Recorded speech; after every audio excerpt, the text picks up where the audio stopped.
Welcome to episode 44 of the Growing Space podcast. This is part 2 of a 2-part little mini series that I am doing this month. This is airing towards the end of July, which feels crazy that we're already at the end of July. Last week and then this week, I have had the opportunity to share with you all, my listeners, 2 conversations with 2 of my clients who both happen to be named Jen. So if you missed last week's episode, I sat down with one of my longest standing Plant Club members, which is my monthly subscription service that you can join no matter where in the United States you live, because I ship out the kits. If you join at that level, there's several different levels. You should check out the show notes for more information on Plant Club if you're interested. So last week I shared a conversation with Jen, who is just wonderful. And if you haven't listened to that episode, I would encourage you to go back and listen to that after today's episode. It was really fun to just hear more about Jen's growing space, what all she has going on, what all she finds joy in, what her challenges have been, what her space looks like. We've really covered a lot of ground. And today I am sharing another conversation with another wonderful Jen. So today we are hearing from Jen C.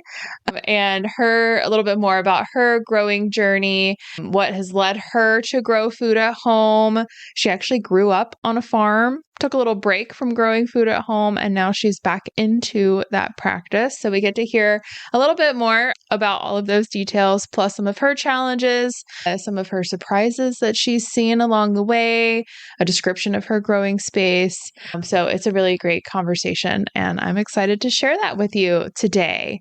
So this little 2-part mini series is a build up to the end of July, which is when I celebrate my business birthday every year. And this year I am celebrating 7 years being the patio farmer. It sounds crazy that it's been 7 years, Time really flies when you're having fun. I have a couple more treats tucked in for the rest of this month to celebrate my business birthday. But in the meantime, let's go ahead and tuck in and let's hear the conversation that I have had with Jen C, talking all about her growing space and her growing journey.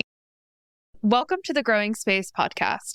I'm your host, Farmer Erin, owner of the Patio Farmer, and I believe that no matter what size space you have, you can grow food at home. Tune in every Tuesday as I share my best tips, tricks, and encouragement for tending to homegrown edible plants. I'm here to support your food growing journey.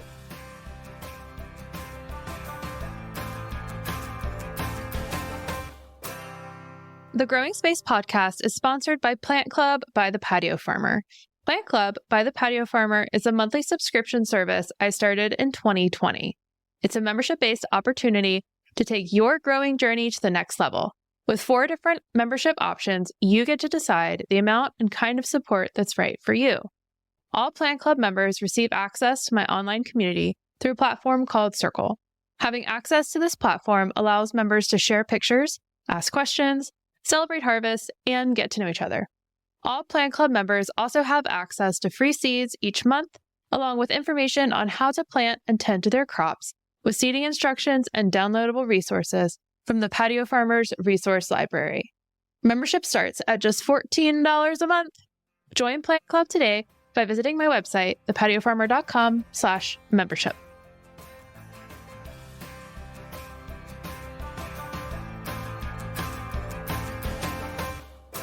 Hey, Jen, it's great to have you on the show today. I am so excited that you reached out and were interested in being a guest on the podcast. Could you just get us started by introducing yourself and letting us know about all the things that you do? Yeah, of course. Thank you, first of all, for having me. I'm really excited about this because I love to talk about growing things. A little bit about me. I actually grew up in Indiana, so I am one of the many transplants to Charlotte. So I spent the first 18 years of my life in southeastern Indiana and then moved down to North Carolina for college. I went to UNC Wilmington for my bachelor's degree and really just fell in love with North Carolina. I love the warm weather. I love that there are so many places here where you can get out in nature and spend time outside. We've got the mountains, we've got the beach, we've got the Piedmont, which is also great. And I really love that in North Carolina, people really seem to value and enjoy nature, which is really great. So I've been in North Carolina essentially since 2008. I did briefly go to grad school in Florida, but decided to come back to North Carolina because I just loved it here so much. And I've been in Charlotte now for a little over 6 years, 6.5 years. Moved here in 2018 when I got engaged and have since gotten married. So I have a little family of myself, my husband, and one cat and one dog. For my day job, I work for the local land trust for the Charlotte area, which is Catawba Lands Conservancy, and I do communications and marketing work for them, talking about telling our story, essentially how we work to conserve land and keep it open and natural for people to enjoy here in the Charlotte region. As far as gardening and farming, I know we're going to get a little bit more into this, but essentially started doing that a couple years ago. So I know we'll get more into the details of that, but that's a little bit about myself. Thanks, Jen. And you mentioned that you got started with growing food for yourself at home a couple years ago. What did that space look like when you were first starting to grow? Well, I was actually really lucky because we bought our first home in 2021, height of the pandemic. And the previous homeowners had also been avid gardeners. And so that was actually one of the reasons we really loved this house, is because the whole backyard already had all these raised beds installed in it. And immediately when I saw it, I was like, we have to put an offer in on this house. And I remember after we moved in, I had you come over for a consultation and you were like, this is a total gift that you've been left this setup. So it was really easy getting started because a lot of the infrastructure was already there. So I'm kind of still working off of that same setup. We've made, a few improvements, mulched in between the beds and whatnot. But yeah, it's essentially 5 large raised beds already that were installed here. It truly is a gift. Like, I am always a little jealous when I go over to new clients for a consultation. They're like, yeah, we just moved in and all of this was here. I'm like, oh my gosh, this is fantastic. So yeah, that's great. Okay, so you've been growing food at home for a couple years. Can you tell us, or do you remember the first thing that you ate that you grew yourself? And what was it? Tell us the story. Yeah, it actually was. I was giving some thought to this. It was before I actually was gardening in this space. Back when we were still living in an apartment, I still loved to grow things. And so I had a number of containers that basically just sat out kind of on our front stoop. And one of those containers that's made specifically for strawberries, they have the little holes in the sides. So I had some strawberry plants, and I'm pretty sure that was the first thing that I ever truly grew myself as an adult that actually was food that we ate, was strawberries from that. Well, I mean, a strawberry, like how could you go wrong with a strawberry? Oh my gosh, there's the best thing. They're still one of my favorite things to grow. Oh yeah. Oh, for sure. And it's just so satisfying when you find one that's like, especially after you've had your plants for at least a year and they come back and then you get like these massive, large, red, juicy berries and they're so sweet. Yeah. Oh my gosh. Oh, it's like a little jewel. You find it and tucked away under the leaves, and then you move back the leaf and you're like, oh my gosh, look at this like ruby red berry just hidden under here. And it's so satisfying. It is, for sure. Oh, I love that. So you have shared with me that you actually grew up on a farm. Yes. So tell us about the farm that you grew up on. What all did you guys have going on? on the farm? So this is when I grew up in Indiana. It was about 260 acres at the time. Wow. Since then, it's actually grown. But yeah, at the time, about 260 acres, and majority of it was growing crops. So anything from hay to corn to wheat. And then also we had beef cattle. So combination of kind of grazing, pasture lands, and then those crops.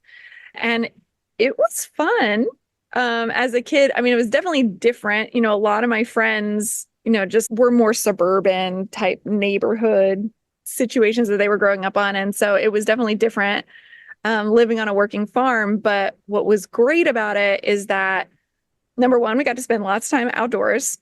And number two, we always had a big vegetable garden when I was young. And when I say big, I mean, I'm talking like at least half an acre. I'm bad at estimating sizes, but I would say at least half an acre large vegetable garden. And a portion of that was a strawberry patch, which is maybe where I got my love of strawberries. And then, vegetables, the rest of it was vegetables. And I mean, we grew everything. We grew it all. But of course, further north, you can't grow year round. So it really was like a summer, vegetable garden that we had, but it was great. I mean, we always had tons of produce. It was fresh.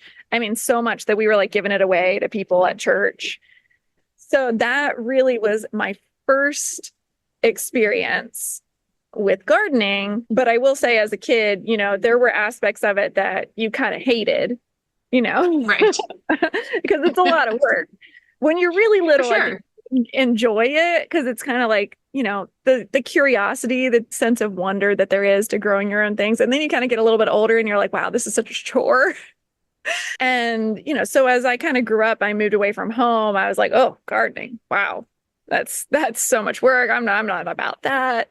But, now that I'm an adult, I've really gotten back into it and I really enjoy it. And I think back to, growing up, and it really was such a unique experience to get to have that every summer, just growing things from seed. I know how much you love seed, and I it's do. so special to grow things from seed, and that's what we always did. So yeah, it was very cool. I can relate a little bit to some of the things that you shared. I mean, I didn't grow up on a farm, but both of my parents did, and in central Ohio. And my mom's dad was a conventional grain farmer, like on a pretty exponential scale in his heyday. Yeah. No pun intended. He had over 1,000 acres that he farmed in central Woo. Ohio. Yeah. That's a big And farm. yeah, it was huge. And my grandma would have a vegetable garden, much like your parents did. And this is kind of a personal goal. I have no idea if I'll ever get here, but it's something to shoot for, right? So she would grow every year enough sweet corn, lima beans, peas, beets, green beans, and something else. I always forget. I always forget the fifth one. Anyway, she would grow 5 different vegetables and enough sweet corn to be able to can 52 quarts of each one, except for the sweet corn, she would do 104. Oh my gosh. Isn't that crazy? Oh my gosh. But Oh, like goals. that So, and that is actually triggering though a memory for me, which we did can vegetables also as a child, and I had kind of forgotten about that. But sitting at the kitchen table with my mom while she like, worked the yes. tomatoes through the canner and everything, that you opened up a core memory just now for me. But then also like the feeling of not enjoying the actual task or the chore of working outside and working with the earth as a young person, but coming back to that. I mean, I didn't grow up on a farm, but I grew up in the suburbs, and I distinctly remember as a child not enjoying yard work at all, but being asked to help by my parents on the weekends. I'm Yeah. like, okay, fine. I can mulch, like I can pull weeds, can plant some flowers, like whatever. And now as an adult, obviously we both feel very differently about that chore of having to work with soil and seeing what all the soil can do to support us. So what was it that brought you back or like sparked the interest to grow food for yourself? It's so interesting. I actually kind of got back into growing things first through houseplants. When you live in an apartment and, you don't have any children and you don't have any pets yet, you're like, what can I start with? A plant. And if I can keep this plant alive, then like I'll feel good about myself. So I kind of started with that and then it just grew. I kind of got hooked, but I liked the idea of obviously being outside. I think there's this real sense of peace that you get by spending time outdoors. There is also a satisfaction, I think, from creating something yourself and kind of bringing it all the way through the full cycle. So I really like that aspect of gardening, and also of course like knowing that you're creating like the freshest possible like food for yourself is really incredible. I mean, I've for years have been an avid, farmers market shopper, but I think it's just like taking it to the next level. If you grow it yourself, like you literally know everywhere that piece of food has been, and it's really satisfying, I think. Absolutely. And, there's, to your point, like there's so much that we learn or so much that we experience when we just, even if we're just growing one thing that we can eat, just Yeah. the process of doing that and tending to a plant, it does foster like this connection and this like depth of knowledge and information that isn't just related to the plants that we're taking care of. It can relate to so Yeah. many other parts of our lives, which is Yeah. really cool. And you Yeah. feel really, I think, more deeply connected with the earth too when you're Mm, literally out there feeling it, and you're growing things in it and you're out there every day and you're seeing what's happening in your space. And there's just a real connection that you get with nature that you don't always get, even if you're, buying local food at the farmer's market, which is great. I fully support. Shop at your local farmer's market, support local farms. But there is something really different about like being out there and growing it yourself. You've described your space to us a little bit. You have 5 raised beds, which came with the house. So great. Yes. What are you growing right now? Or like what are you harvesting right now? Tell us about your plants. Okay. All right. So I'm in kind of a little bit of a lull right now. A lot of my spring stuff is kind of like finishing and my summer stuff is still developing, but I still have Swiss chard that Great. actually I really need to probably cut it because it's probably going to be getting too hot for it.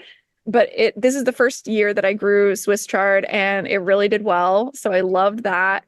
And I just finished harvesting my sugar snap peas. They're pretty much done and they've been delicious. I love a fresh sugar snap pea dipped in hummus. That's like one of my favorite snacks. And my blueberries, I just picked the first of my blueberries this week. Like four. There were four little ripe blueberries, and I was like, yes, this is the best. I love fresh summer blueberries. So those are going to be amazing. There's so many of them I have two blueberry bushes, and there's so many, but they're just starting. I have a few other things that are, like I said, kind of just not quite ready. Carrots I have that are almost ready. I did two varieties of carrots this year, and now I can't remember what they are, but they're almost ready. Not quite. I was using your tip the other day, feeling the shoulders to see if they were ready, and they're not quite, but almost. But then I've got all my summer stuff is obviously like still not quite ready, but it's getting there. Like I've got some little tomatoes, little green tomatoes kind of starting to develop. So I'll be getting those before too long. All of it I love. Yes, it is so great. And I mean, we're recording this in early June, and it's just so exciting to watch things like starting to mature and like the first little tomato that you see. And like you said, the blueberries, it's such a great time of year. Yeah. Also, you mentioned your Swiss chard. So, fun fact about growing Swiss chard here in the Charlotte area is that is almost a year-round crop here. Oh, Yeah, it good. holds up. Yes, yes, it holds up even when it's super hot outside, Okay, good. and through the winter. I mean, it doesn't like super cold temperatures. It might knock it back a little bit, but it is pretty hardy through the summer. So Oh, good. That's great because I have so much of it. There's no way I'll eat it all before it really gets hot. I mean, it's like almost 90 degrees today yeah, I know. in It's early crazy. June. So, yeah, that's good that it holds up in the heat. Yeah. Question for you while we're talking about what can hold up in the heat. Is it too late to plant beans? No. Okay. Mm-mm. All right. Because like most of my summer stuff, I put in like April, May, and now I realize it's now June, and I forgot that I had these beans that I was gonna plant. And I was like, No, no, is it beans. too late? Is it gonna be too hot? Yeah, beans are actually one of my favorite things to have on hand throughout the summer, because they don't take up several reasons. I mean, they don't take up a whole lot of space. So as you have openings from plants that are kind of done growing, then you can pop bean seeds in to take that place. Beans are nitrogen fixers in the soil. So as a legume, they build up soil nutrients, and nitrogen is what feeds your leafy greens, which is what we can plant here in the fall. So it's a good like soil prep for that. And beans are relatively fast to mature. So, depending on the variety, from seed, you could be harvesting in 50, 60, 70 days. Okay. So, Okay. Good. Yeah. Because I was just thinking about it. It was actually yesterday. I realized I was like, oh no, I never planted those beans that I had. And then I was thinking, well, my sugar snap peas are about done. And so maybe mm, I've got like a trellis for them. Maybe I could just pop my beans right in there and they could just grow on that trellis too. yeah, Um, for sure. since the peas are about finished. But okay, good. Yeah, It makes me feel good. I haven't missed the window. not at all. So, what are you most excited to grow this year? I know it can be hard to choose one, but It is. what would you say? It's hard, but my cousin gifted me some heirloom seeds for Christmas. I've planted some of them. Some of them were spring things. So like there was a variety of lettuce that I did. And then actually the sugar snap peas were an heirloom variety that she had given me. One of the things that she had given me was watermelon radish. Oh, yum. And I've never grown radishes before, but I'm really excited to try because they look really pretty on the package. Like they're gonna be like green and pink, fun, pretty color radishes. Absolutely. But the package of seeds, the instructions said basically plant in the fall. So I'm waiting to grow those, but I'm very excited to see how they go. So if you have any tips on radishes, I've never grown them before, but I'm hyped to grow these Yeah. watermelon radishes. Well, they are super fun. They're gorgeous. And they have like a light green outer layer, and then the inside is just bright, radiant, hot pink. They're so cool. They do grow better in the fall, when the temperatures are cooler and you have a little bit more of an extended window or a little bit more flexibility, and you're working from warmer temperatures with more direct sun Okay. to towards cooler temperatures with less direct sun. Okay. I would definitely suggest adding some rock phosphate to your soil before you plant them. So, being a root vegetable, they need a little bit more phosphorus in the soil than other vegetables. So, I would get some rock phosphate to add. Okay. All right. And I can just get that at like any garden center. So, bone meal is what you will more commonly find as a source for phosphorus at like, a big box store like Lowe's or Home Depot. Yeah. Bone meal is great, a great source of that nutrient phosphorus. But you did mention that you have a dog Yes. and a cat, I've and been maybe I've you're. been nervous about using any bone meal or anything like that because of the dog.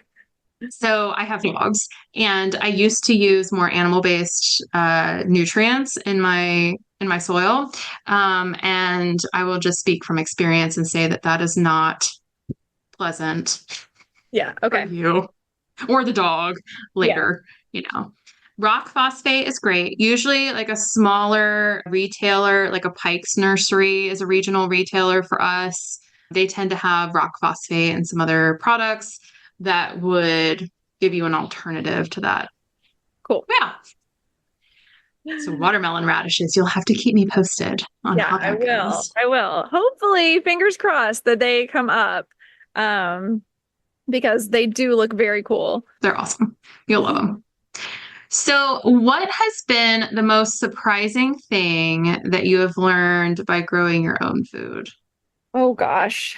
I think what has surprised me is actually how little I mind doing the chores like weeding.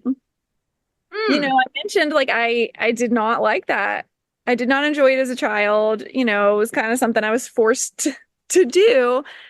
But what I found is that when you're growing something of your own choice, when it's your own sort of project of love, you really don't mind doing the tedious work because it's something you care about. And so, I mean, there are days when I'll be out here, a couple of hours after work, just weeding, or, spraying neem oil if I have pests or things like that. And, I'll go inside after it and I'm like, where did the time go? Because Right. it really, it doesn't bother me anymore.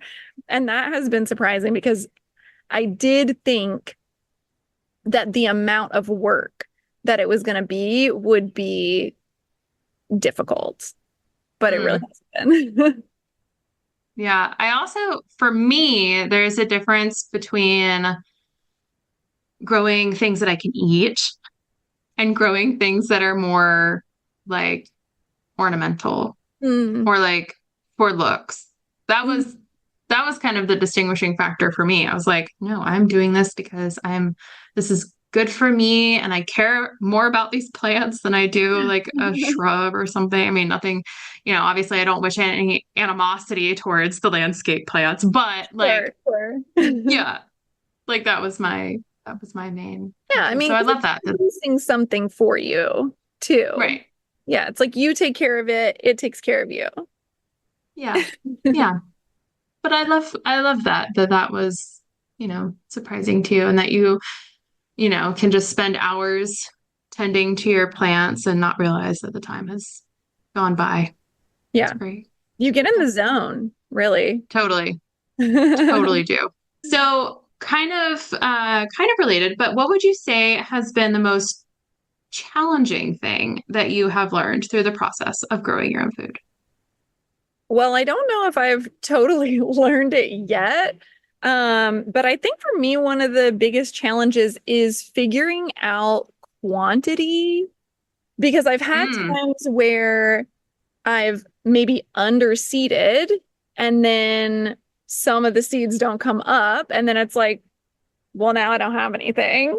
And then there have been Mhm. times when, maybe I've overseeded and things don't thrive because then maybe they're crowded or maybe they do great but now I have so many plants that I have so much food I literally can't eat it all. So figuring out quantity has been challenging for me and I don't know that I'm fully there yet but I just keep trying. Well, and that's the best thing is to keep trying and to keep playing around with like techniques and timing. None of us know it all. I mean, there's Yeah. always something to learn and there's always something to play around with and test out. And I think that's another really beautiful thing about growing your own food is you can always be learning something. Yeah. And you can't really ever actually get it wrong. Because This is if also something true. does come up or, you something does come up and then it dies later, for one reason or another, it's like, oh well, okay, try something else.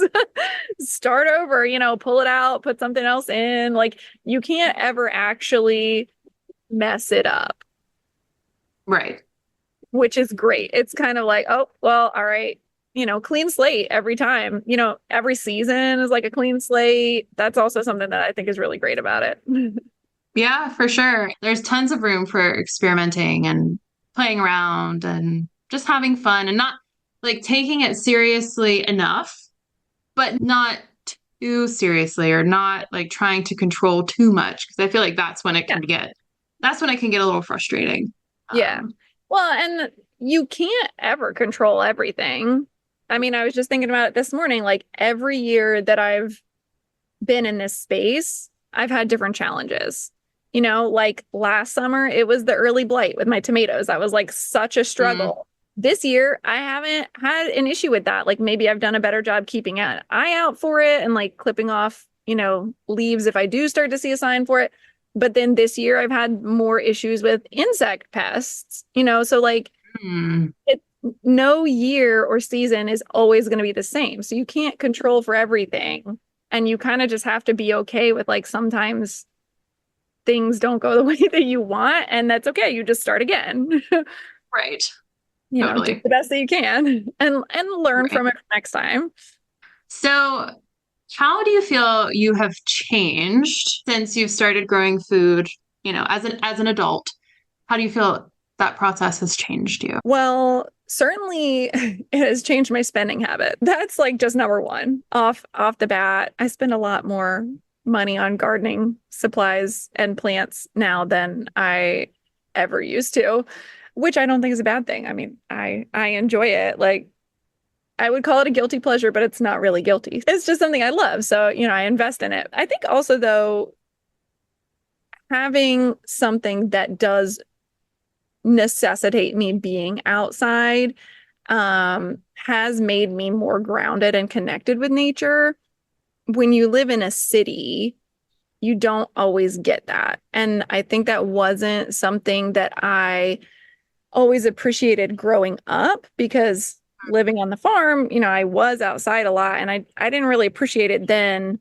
But since then, having taken some time away from that environment and living in apartments and living in bigger cities where there wasn't as much access to easily get outdoors, now I really appreciate having something that does pull me outside.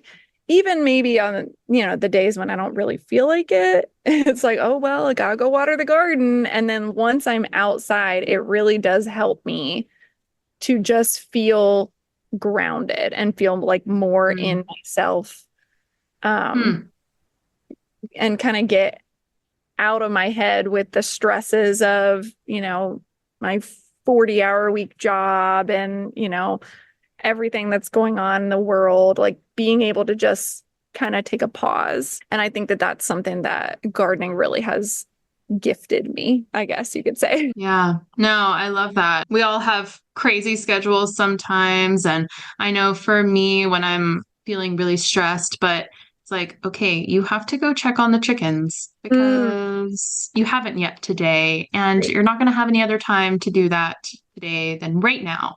So Yeah. go take your time and check on the chickens or whatever it is. It could be watering my plants or, you Mhm. know, trellising something really quickly. But just that process of like settling in and saying, it's okay. This is okay for Mhm. me to take 5 minutes and just do or whatever it is. Yeah, I agree. It is just, that ability to pause and what you said about like feeling more in yourself or having that connection just with yourself as well as the environment is Yeah. really powerful. What do you think is next for you in your food growing journey? What do you see on the horizon? Is there something that you want to plant? Or I mean, other than the watermelon radish, but like Yeah. Yeah. what else is coming up? Well, I'm really into right now the idea of companion planting. And so I was really excited that recently you've been talking a lot about that in your newsletters because I'm kind of hooked on this idea of plants helping other plants with pest control and also pollinator attraction and just like supporting each other, planting things together. So I've really been into that idea. And also, like, my favorite kind of gardens are sort of cottage gardens where it's like a Mm, mix of, the edible plants, the fruit and veg, and, some florals that help just bring in the pollinators. And so that's kind of what I'm trying to turn my garden into. I'm not really fully there yet. Right now, it's kind of more chaotic. Um, but that's really what I want to grow my space into is like really that thoughtful companion planting to just further support everything that I'm growing. Companion planting, it's not something that is necessarily like it's optional. It's there if you want to use it. It's a great tool to have, in the back of your mind. And I think like there's just so many benefits to it though. I mean, and who doesn't love like having pops of color and trying growing different things? And yeah, no, I'm obviously a huge fan of companion Yeah. planting. So Yeah. let me know if you have any questions along the way with that. Yeah, definitely. Another thing that I've recently been kind of looking more into is just different ways to use the plants that I am growing. So, Hmm. maybe like using the leaves from something that, in like a tea, or I don't know, just like planting something because maybe it's going to bring in those pollinators. Just different ways that aren't just, oh, I'm just growing this like for the vegetables. Like, for example, I'm growing carrots right now. Like maybe I'll pull, 2/3 of them when they're ready, but then like maybe leave the others in the ground so they can flower and like just attract like pollinators to the other stuff that I'm growing. Just thinking about things like that, I find really intriguing. Yeah. And, I mean, allowing something that we don't eat the seeds of or don't eat the fruit of, like a tomato, when we eat a tomato, we're eating the seeds as well. So we're very familiar, even if we don't think about it, we are very familiar with what the plant looks like when it produces seed. But Mhm. when you kind of push that or test that on root vegetables or like your lettuce, and you allow the plant to, instead of pulling it when it goes to seed and starts to bolt and shift its energy, when you allow it to seed, I feel like you're able to fully understand and like fully know that plant. And Mm. yeah, it's so cool. And then you can go in and harvest. So like carrots, when they go to seed, get so tall. They're massive when they go to seed. And they're members, they're cousins to dill and parsley. So if you've seen dill and parsley go to seed, that kind of gives you some anticipation for what your carrots are going to look like and for what their seeds will look like. So I don't Okay. know. That's a lot of fun. That's a lot of fun Yeah. to play with. Yeah. Well, like right now, so in the spring I had arugula, which was Mm. great. I love arugula. My husband won't eat it. He won't touch it. But I had so much arugula. I was eating it like every day, making salads for lunch. But then I went out of town for a week and it bolted. Um, and I just kind of let it. Like when I came back, it was like in bloom. And I was like, well, maybe these flowers will bring some pollinators into my space, and I have zucchini now that's growing next to it. So like they need pollinators. So I just kind of let it go. And now it is starting to like go to seed. And so I'm trying to figure out like at what point can I collect those arugula seeds and like save them maybe to like replant in the fall. So I think that, like you said, like seeing the whole cycle and like knowing the plant is very cool. Yeah. Yeah. It is. It's a great thing to do if you have the flexibility with your space to just learn a little bit more about the plants that you already love. Yeah. What are some of your favorite resources, books, guides, things that you kind of turn to when you have questions or you're looking for more information? Well, obviously the patio farmer. So Oh. I subscribe to your newsletter, of course, and that's really great, especially like being here local in the Charlotte area. But also, I use the NC State Extension website a lot because they have amazing resources, especially I've found when I'm looking for native species of things like native plants. Which obviously is not always the case with like my vegetables, but like if I'm thinking about pollinator plants to companion plant with my vegetables, they have a ton of resources on what's native here in the Southeast. And so I love their website for that. I also recently read a book about companion planting that was really excellent called Companion Planting for Beginners.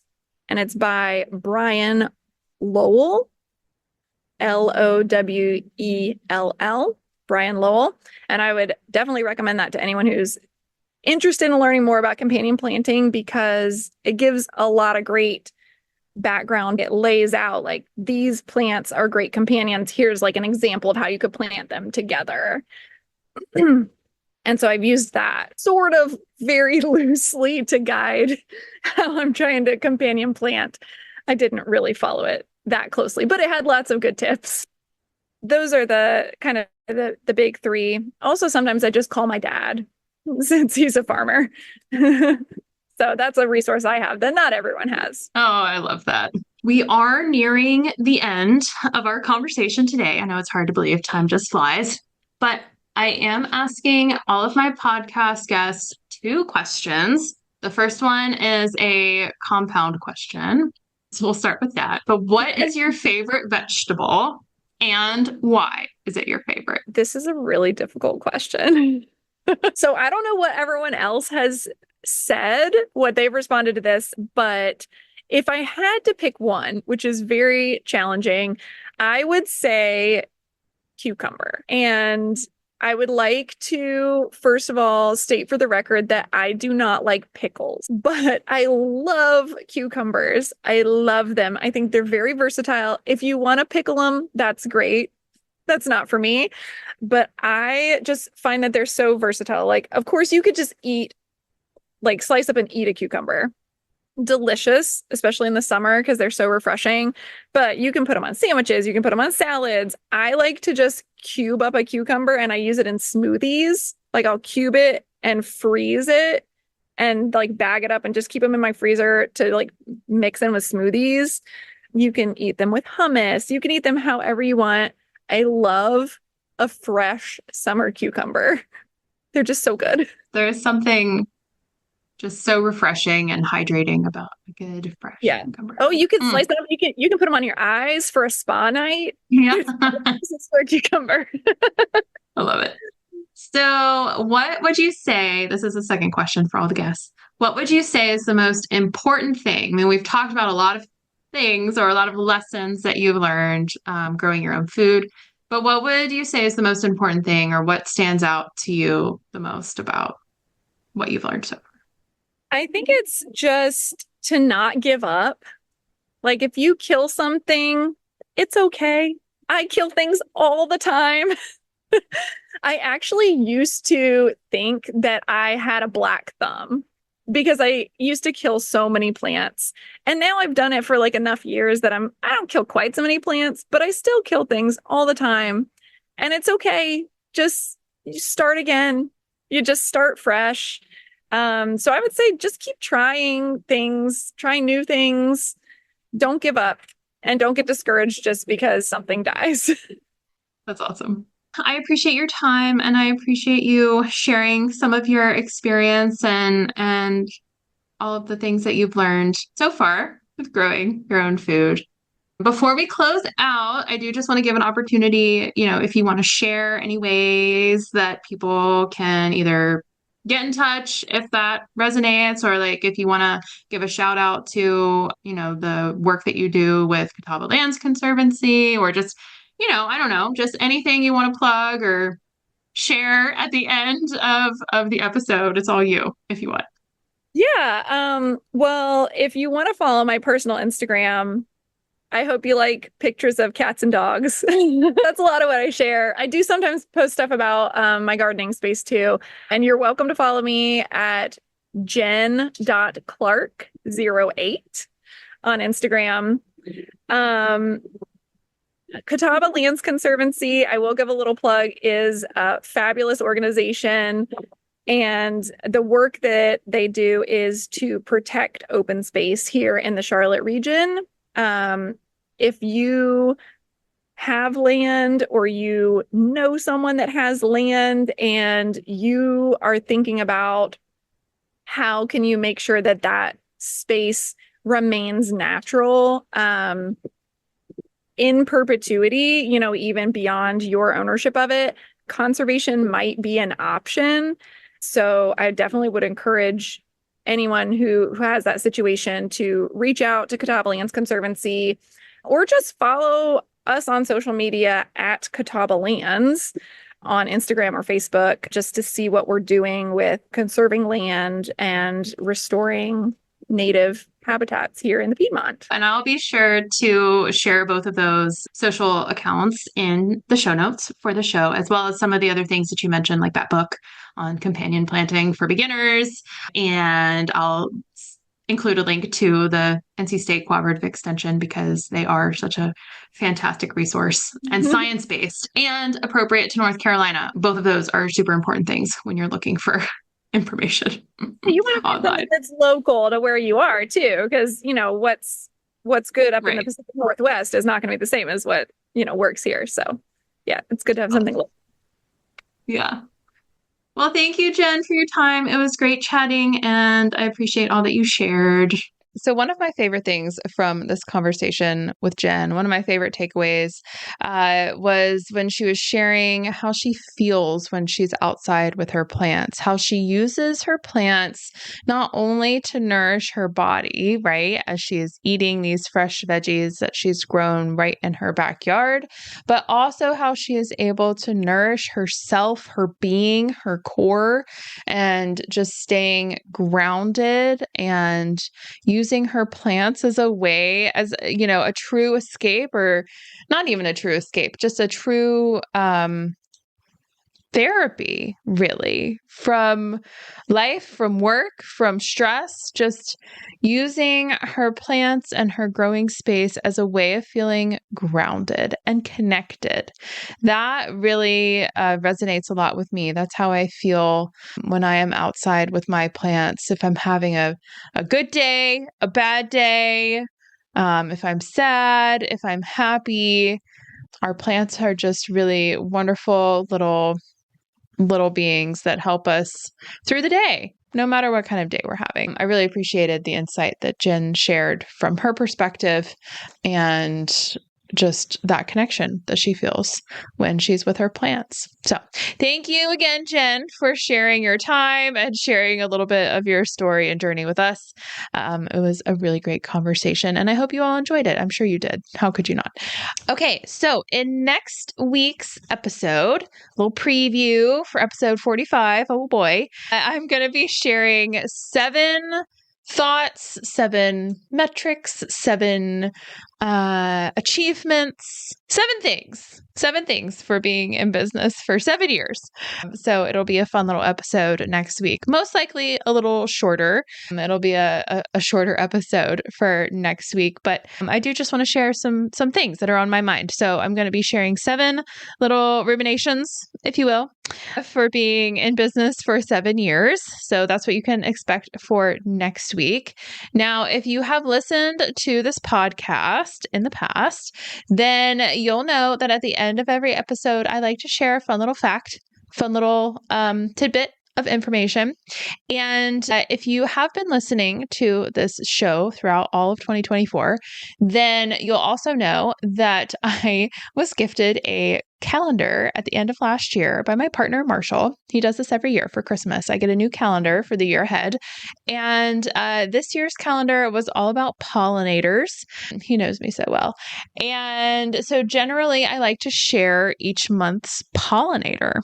And this month's pollinator is one that I did not expect at all. So the pollinator that's featured in the calendar this month is a lizard. Yeah, a lizard. So, or some kind of lizard relative. It might be a knoll or a skink or any of those. But apparently, some lizards, while they eat bugs and lots of other delicious carnivorous snacks, they also will feed on the nectar of plants sometimes. Plants, flowers. So, and as they feed on the nectar, of course, they're putting their sticky little feet and their sticky little mouths all over the flowers where there's pollen. And then as they travel along to other flowers, they drop off pollen. And yeah, a lizard is a pollinator. So if you see lizards in your growing space, it is a fantastic sign to see them. First of all, they really help with a lot of bug management, pest management. That's why they're there, to eat bugs. So they're great to have around, and maybe they're pollinating as well as they scoot along. Okay, well, as always, I appreciate you tuning in. And I am sorry that this week's episode was a little late. I should probably address that. So I apologize that this is being shared a day later. Being shared on Wednesday. Most of the time my episodes are shared on Tuesdays, but we had a little family situation that we were dealing with on Monday and Tuesday this week. That is why you are getting this on Wednesday. Next week, I'll be back on Tuesday, God willing. And in the meantime, enjoy your plants, enjoy your space, enjoy your harvests, and we'll see you next week. Thanks again for tuning into this week's episode of the Growing Space Podcast. I hope that you learned something new and that you were able to take this new information home with you and implement into your growing journey and into your growing space. As always, I am here to support you and your food growing journey. If you'd like to learn more about the different services and resources and membership programs that I run through the Patio Farmer, please check out my website, thepatiofarmer.com. You can also follow me on social media. I am on Facebook, Instagram, and oh my gosh, most recently, TikTok. Wow. I know. Here I am. Patio Farmer is on TikTok. It's very exciting. If you enjoyed today's episode, please give it a like or a rating or a review if you want. Maybe share a little comment about your favorite part of the episode. Share it with a friend. The more interactions I get with my little podcast online, the more I'm able to help people just like you in their food growing journeys. As always, thanks for being here, and I will see you again next week.